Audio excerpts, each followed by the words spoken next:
नमस्कार दोस्तों, कैसे हैं आप लोग। आशा करता हूँ आप लोग अच्छे होंगे और आप अपनी तैयारी काफ़ी बेहतरीन तरीके से कर रहे होंगे। तो चलिए स्टार्ट करते हैं जीके एंड करंट अफेयर्स फरवरी 18, 2021। चलिए क्वेश्चंस देखते हैं। पहला क्वेश्चंस है कि व्हाट्सएप का स्वदेशी विकल्प क्या है। हमारे पास यहाँ पे 4 ऑप्शन दिए हुए हैं, कू ऐप, संदेश ऐप, किक ऐप या कीबेस ऐप। तो देखिए इसका आंसर क्या है। Answer B. आंसर बी क्या दिया हुआ है, संदेश ऐप। तो इसकी अगर हम व्याख्या करें तो व्हाट्सएप का एक स्वदेशी विकल्प संदेश ऐप है, जिसे नेशनल इंफॉर्मेटिक्स सेंटर मतलब एनआईसी ने लॉन्च किया हुआ है। तो इस चीज़ को आप विशेष ध्यान दीजिएगा कि व्हाट्सएप का हमारे पास स्वदेशी विकल्प क्या है, संदेश ऐप है। और इसे किसने लॉन्च किया है, एनआईसी ने, मतलब नेशनल इंफॉर्मेटिक्स सेंटर ने लॉन्च किया हुआ है।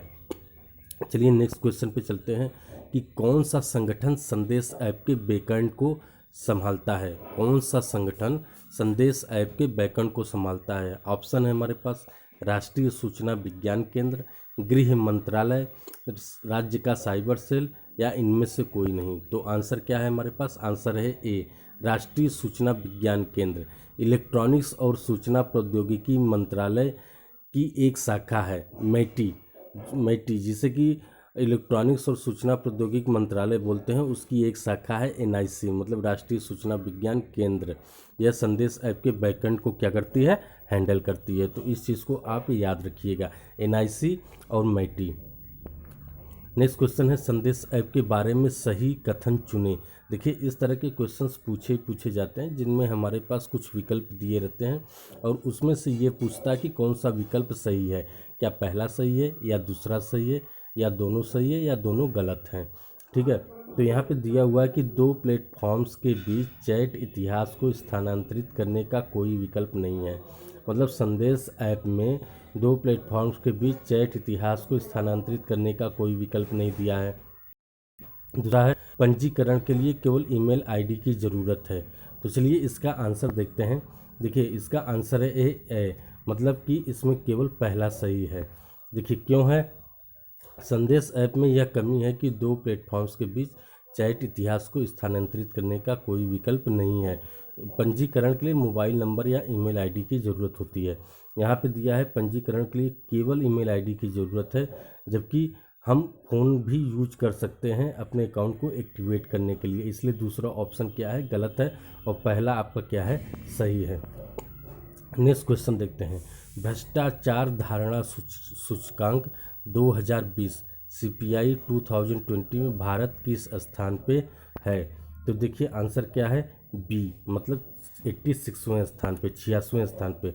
ट्रांसपेरेंसी इंटरनेशनल ने भ्रष्टाचार धारणा सूचकांक 2020 जारी किया है, जिसमें भारत 86वें स्थान पे है। चलिए क्वेश्चन नंबर 3 पे चलते हैं। क्वेश्चन नंबर 5, भ्रष्टाचार धारणा सूचकांक 2020 सीपीआई 2020 के बारे में सही कथन चुनिए। ठीक उसी तरह के 2 ऑप्शन दिए हुए हैं। यह ट्रांसपेरेंसी इंटरनेशनल द्वारा जारी किया गया है। ठीक है, ये आपने पिछले अभी क्वेश्चन में पढ़ा हुआ है, तो ये सही है। सूचकांक में पहले स्थान पर डेनमार्क और न्यूजीलैंड है। चलिए देखते हैं। ऑप्शन है सी, मतलब 1 और 2 दोनों सही है। मतलब ट्रांसपेरेंसी इंटरनेशनल भ्रष्टाचार धारणा सूचकांक जारी करता है और इस वर्ष सूचकांक में न्यूजीलैंड और डेनमार्क पहले स्थान पे हैं। देखिए ये 18 फरवरी में जिन चीज़ों का डिस्कशन किया जाता है उन्हीं का हम करंट अफेयर्स आपके सामने लेके आ रहे हैं। इन चीज़ों को आप एक बार देख लीजिए, क्योंकि किसी भी एग्ज़ाम में ये क्वेश्चन पूछता है। अगर आपको वीडियो अच्छी लगे तो आप इसे लाइक और सब्सक्राइब करना ना भूलिए और आगे भी आप शेयर करते रहिए, जिससे और लोगों को ये इन्फॉर्मेशन मिलती रहे। चलिए नेक्स्ट क्वेश्चन पे चलते हैं कि ट्रांसपेरेंसी इंटरनेशनल क्या है। पहला है जर्मनी में एक सरकारी संगठन है, बी है एक अंतर्राष्ट्रीय गैर सरकारी संगठन, सी है यूएन का एक विंग है और डी एक निजी संगठन है। तो देखिए ऑप्शन क्या है, बी क्या है, एक अंतर्राष्ट्रीय गैर सरकारी संगठन है। मतलब ट्रांसपेरेंसी इंटरनेशनल जर्मनी के बर्लिन में स्थित एक अंतर्राष्ट्रीय गैर सरकारी संगठन है। चलिए क्वेश्चन नंबर 7, भारत में पाया जाने वाला सबसे छोटा समुद्री कछुआ कौन सा है। भारत में पाया जाने वाला सबसे छोटा समुद्री कछुआ कौन सा है। पहला है लेदर बैक कछुआ, दूसरा है ओलिव रिडले कछुआ, तीसरा है हरा कछुआ और चौथा है हॉक्सबिल कछुआ। तो आंसर है बी, ओलिव रिडले कछुआ भारत में पाए जाने वाले कछुओं की सबसे छोटी प्रजाति है। तो आंसर क्या होगा? आंसर है ओलिव रिडले कछुआ।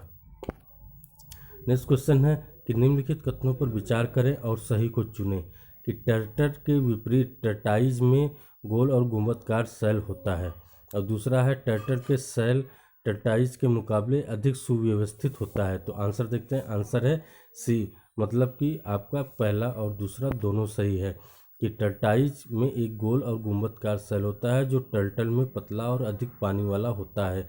टर्टल के सेल टर्टाइज के मुकाबले अधिक सुव्यवस्थित होते हैं। नेक्स्ट क्वेश्चन पे चलते हैं। 9वां, निम्नलिखित में से किसे भारतीय राष्ट्रीय ध्वज का अपमान माना जाता है? निम्नलिखित में से किसे भारतीय राष्ट्रीय ध्वज का अपमान माना जाता है?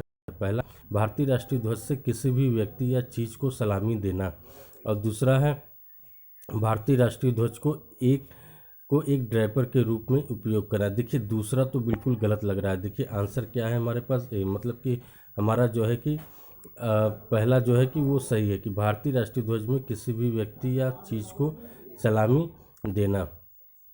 व्याख्या देख लेते हैं कि भारतीय राष्ट्रीय ध्वज का इस्तेमाल सशस्त्र बलों या अन्य अर्धसैनिक बलों के अंतिम संस्कार के लिए किया जाता है। भारतीय राष्ट्रीय ध्वज किसी भी व्यक्ति या चीज़ की सलामी देने के लिए उपयोग नहीं किया जा सकता। 10वां देखते हैं। 18 फरवरी 2021 को होने वाले सार्क स्वास्थ्य सचिव स्तर की बैठक की मेज़बानी कौन सा देश करेगा? पहला है भारत, दूसरा बांग्लादेश, तीसरा पाकिस्तान या मालदीव। 18 फरवरी, देखिए 18 फरवरी की बात हो रही है, तो 18 फरवरी 2021 को होने वाली सार्क स्वास्थ्य सचिव स्तर की बैठक की मेज़बानी कौन सा देश करेगा? तो देखते हैं, आंसर है ए, मतलब भारत 18 फरवरी 2021 को होने वाली सार्क स्वास्थ्य सम्मेलन सचिव स्तर की बैठक की मेज़बानी करेगा। ऐसा क्वेश्चन आ सकता है कि 18 फरवरी 2021 में सार्क स्वास्थ्य सचिव स्तर की बैठक की मेज़बानी कौन कर रहा है? तो आंसर होगा भारत।